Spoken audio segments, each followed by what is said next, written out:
Bismillahirrahmanirrahim. Assalamualaikum warahmatullahi wabarakatuh.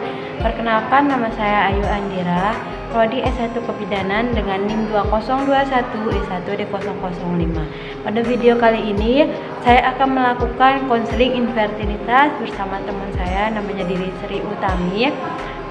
Baiklah, selamat menyaksikan.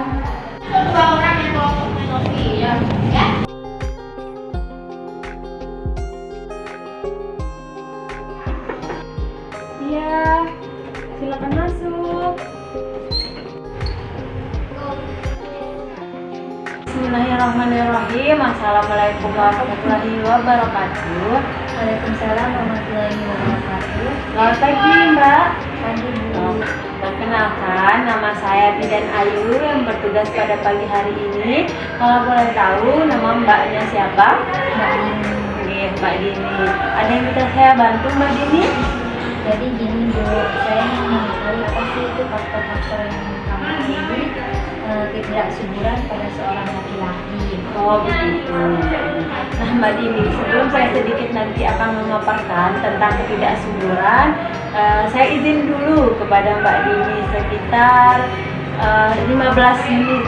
Apakah boleh, Mbak Dini? Iya, Bu, boleh. Terima kasih, Mbak Dini. Sebelum saya menjelaskan, saya sedikit ingin bertanya kepada Mbak Dini. Pertanyaannya tuh yang membuat Mbak Dini pengen tahu ini kenapa? Jadi saya kan mau nikah minggu depan, gitu. Makanya saya tanya. Oh, mau nikah supaya tahu gitu ciri-ciri calonnya itu mandul atau tidak gitu, Mbak Dini? Iya. Nah, jadi begini, Mbak Dini, ada beberapa faktor. Sebelum itu, Mbak Dini sudah tahu belum apa itu pemandulan atau tidak bisa menghasilkan buah hati? Tidak tahu, Ibu. Nah, jadi begini ya, kemandulan atau tidak bisa menghasilkan buah hati itu, Mbak Dini, adalah gejala yang terjadi pada pasangan suami istri yang dimana dia tidak bisa memiliki seorang anak, Mbak Dini. Nah, walaupun telah berhubungan, berhubungan suami istri, tapi cuma mereka belum bisa menghasilkan. Dikarenakan apa, Mbak Dini? Entah itu terjadi masalah antara si prianya ataupun terjadi masalah antara si wanitanya. Sebenarnya itu Mbak Dini sebenarnya juga harus datang bersama calon Mbak Dini supaya calon Mbak Dini itu juga mendengarkan gitu, Mbak Dini. Tapi it's okay, no problem, tidak masalah. Mbak Dini, baiklah kita lakukan konseling ya.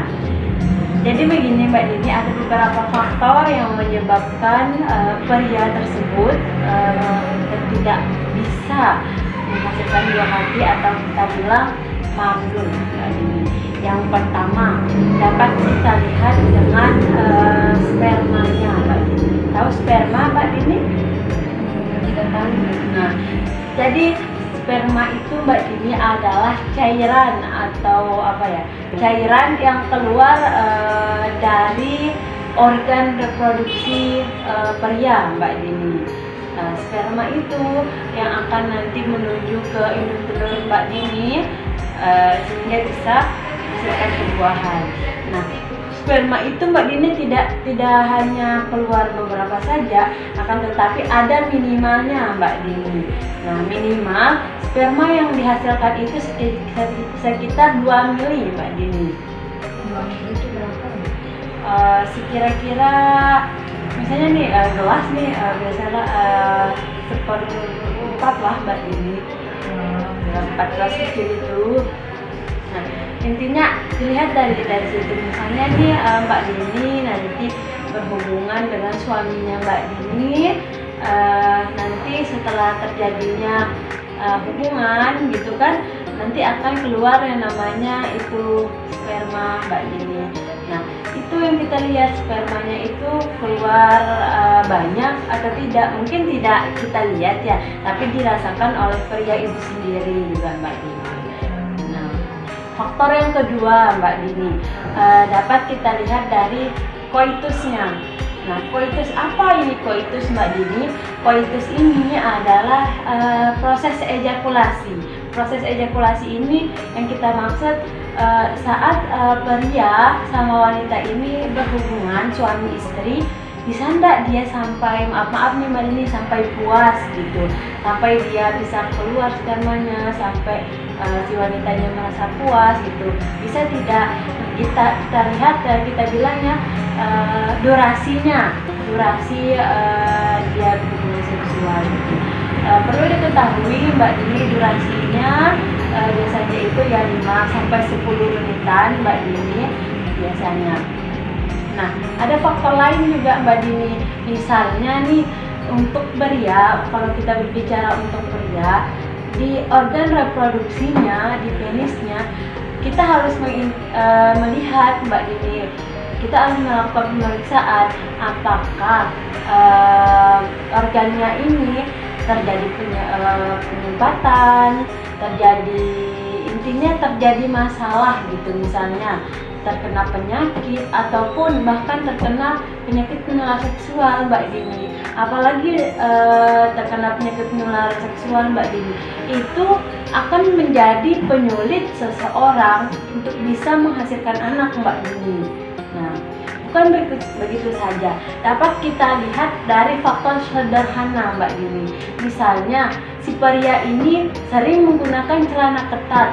Nah, mungkin terdengar sepele ya Mbak Dini, orang-orang ini menggunakan celana ketat, cowok ini. Padahal ketika cowok ini menggunakan celana ketat, nah nanti otomatis kan dia tertekan tuh organ reproduksinya.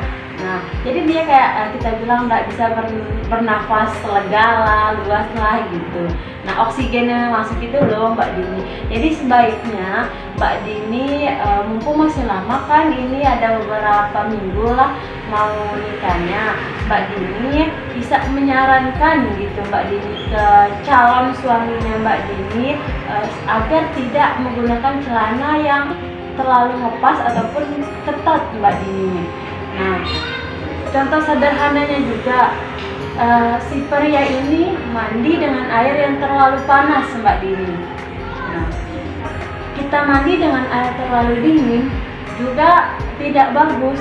Kita mandi dengan air panas juga tidak bagus Mbak Dini. Nah, berarti yang sedang-sedang saja. Misalnya ya air yang menyesuaikan dengan air suhu ruangan atau air biasa-biasanya. Boleh mandi dengan air yang kita bilang air hangat lah Mbak Dini. Apalagi misalnya nih orang sering misalnya nih dia basuh kan, wanita juga tidak bagus Mbak Dini. Nah, ada beberapa faktor lain juga Mbak Dini. Misalnya si pria ini nih Mbak Dini sering maaf nih misalnya kita bilang main sendiri gitu. Main sendiri, paham kan Mbak Dini? Maksudnya nih seorang pria ini kan karena dia belum menikah, tapi cuman dia main sendiri gitu, misalnya jadi dia melakukan sendiri, entah itu pakai tangannya atau apa gitu. Itu juga akan menyebabkan seseorang itu terjadi kemandulan Mbak Dini, karena sering dikeluarkan spermanya. Jadi volumenya itu sebelum dia kayak berganti kembali, terjadi pembaruan Mbak Dini, dia sudah mengeluarkan lagi. Sedangkan spermanya itu yang kita bilang ya belum masanya matang kita bilang, tapi dia sudah mulai terangsang untuk melakukan itu gitu Mbak Dini. Nah, saya boleh bertanya dulu Mbak Dini, ini umurnya berapa? 23 tahun. Kalau calonnya? Saya bilang ya Mbak Dini, berdasarkan kalau berdasarkan umur secara ilmu medis, kalau umur itu sudah aman Mbak Dini, sudah aman sekali, sudah bagus lah untuk melakukan pernikahan, untuk seorang suami istri melakukan hubungan seksual Mbak Dini, karena organ reproduksinya sudah matang Mbak Dini.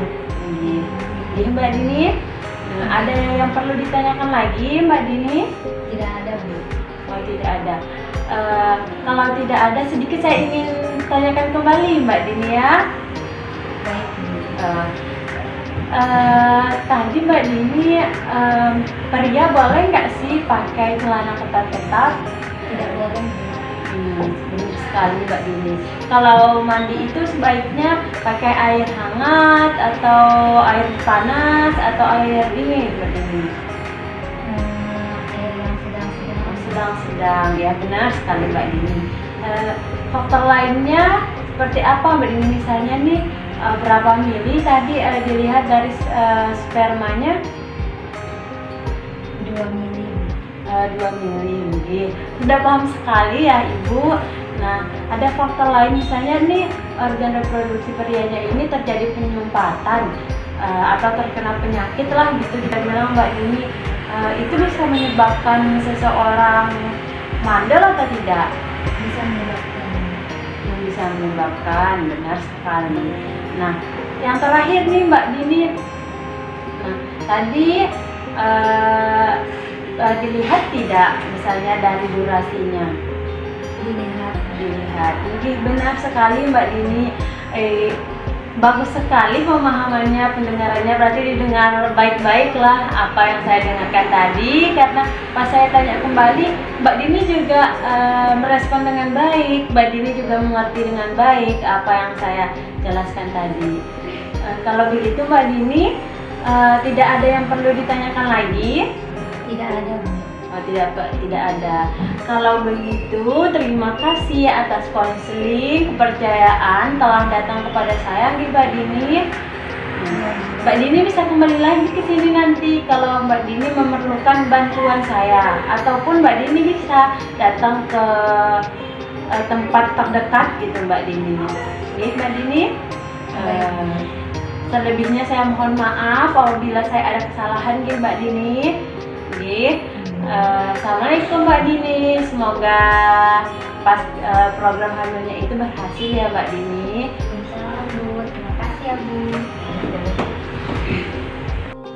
Baiklah, sekian video dari saya, lebih dari kurang